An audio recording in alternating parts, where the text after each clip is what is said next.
Mathilde Brossier, bonjour. Vous êtes directrice des entreprises et carrières de l'EM Normandie, école de management qui a opté pour le dispositif de l'alternance. Alors, comment préparer une école de management en alternance? Oui, effectivement. Donc, nous, l'alternance à l'EM Normandie, c'est soit en bachelor, soit en programme grande école. C'est sur 1 ou 2 ans. La spécificité de l'école, c'est qu'on propose pour ces deux parcours, soit le contrat d'apprentissage, soit le contrat de professionnalisation, qui sont les deux types de contrats pour financer l'alternance. Alors, comment on prépare une école de commerce en alternance? Je pense que c'est très important quand on vient passer et qu'on est admissible aux oraux, de bien exposer son projet professionnel et cette volonté de faire de l'alternance. Puisque dans une école comme l'EM Normandie, c'est très fortement mise en valeur. Pour nous, c'est vraiment la voie de l'excellence. On s'était rencontrés il y a quelques années, Karine.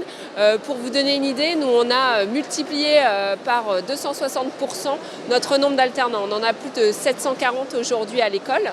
Et ça ne cesse de croître puisqu'il y a un très fort intérêt des entreprises pour les étudiants de l'EM Normandie en alternance. Alors, en bachelor, ça se déroule en deuxième, troisième année et en master, pareil, dans les 2 dernières années. Alors, en bachelor, effectivement, ça soit la deuxième et troisième année, soit uniquement la troisième année. Et de la même manière, sur le programme grande école, c'est soit M1 et M2, soit uniquement M2. Comment choisit-on d'aller vers l'alternance? Parce que ce n'est pas donné à tout le monde, l'alternance. Il y a des avantages, il y a des inconvénients. Quels sont-ils?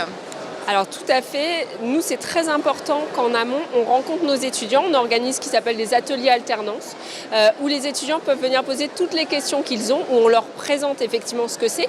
Quand vous êtes alternant, vous êtes salarié, donc vous n'êtes plus étudiant, donc effectivement, alors au minimum 5 semaines, mais en tout cas effectivement on change complètement de statut et c'est important d'avoir la maturité pour pouvoir gérer et la partie cours et la partie entreprise. Donc nous, après, on conseille via du coaching nos étudiants et à certains, effectivement, on peut leur dire non, tu n'es pas prêt pour l'alternance. Mais on les accompagne vraiment dans ce projet d'alternance pour faire en sorte qu'ils soient à l'aise dans vraiment leur contrat, en fait. Voilà.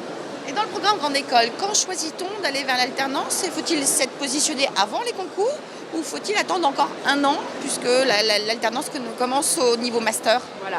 Donc en fait, c'est tous les étudiants qui seront en troisième année chez nous, en U3, auront la demande vers le mois de janvier de savoir est-ce qu'ils souhaitent poursuivre sur un parcours classique ou un parcours alternance. À partir du moment où ils choisissent le parcours alternance, ils sont pris en charge par le service alternance pour les accompagner dans cette recherche. Puisque voilà, chercher une alternance, c'est chercher un emploi en fait. Voilà. Justement, le taux de progression des alternants est exponentiel. Est-ce que c'est la même chose en termes d'insertion professionnelle? Alors, les alternants n'ont vraiment aucun souci à s'insérer professionnellement. En ce qui concerne nos étudiants, 95% ont une proposition d'embauche avant la fin de l'alternance. C'est un vrai pré-recrutement. Aujourd'hui, l'alternance, c'est un coût pour l'entreprise, clairement. Donc, quand elle se lance dans l'alternance, c'est avant tout pour pouvoir en fait former des jeunes et pouvoir les recruter à l'issue. Quand ils n'ont pas de proposition dans l'entreprise, de toute façon, ils en ont par ailleurs parce qu'ils ont quand même en moyenne 2 ans d'expérience professionnelle derrière eux. Ils ont acquis un véritable savoir-être et savoir-faire en entreprise. Mathilde Brossier, merci. Avec plaisir.